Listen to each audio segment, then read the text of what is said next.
বিরলে বিশ্ব মাতৃদুগ্ধ সপ্তাহ পালিত। মাতৃদুগ্ধকে অগ্রাধিকার দিন, টেকসই সহায়ক ব্যবস্থা গ্রহণ করুন।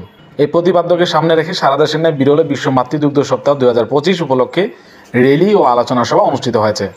দিবসটি উপলক্ষে জনস্বাস্থ্য পুষ্টি প্রতিষ্ঠানের আয়োজনে এবং উপজেলা স্বাস্থ্য কমপ্লেক্সের বাস্তবায়নে র্যালি শেষে উপজেলা স্বাস্থ্য কমপ্লেক্সের হলরুমে আলোচনা সভা অনুষ্ঠিত হয়েছে।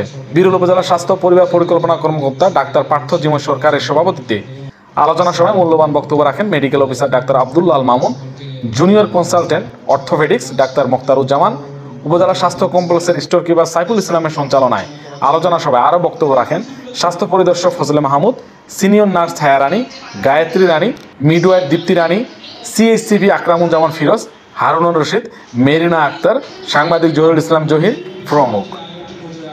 এ সময় হাসপাতালের সেবিকা, স্বাস্থ্য কর্মকর্তা ও কর্মচারীগণ সহ উপজেলার বিভিন্ন কমিউনিটি ক্লিনিকের সিএইচসিপিগণ, উপজেলায় কর্মরত বিভিন্ন প্রিন্ট ও ইলেকট্রনিক্স মিডিয়ার সাংবাদিকবৃন্দ উপস্থিত ছিলেন। যেটাই জহির, বিরল সংবাদ, বিরল দিনাজপুর।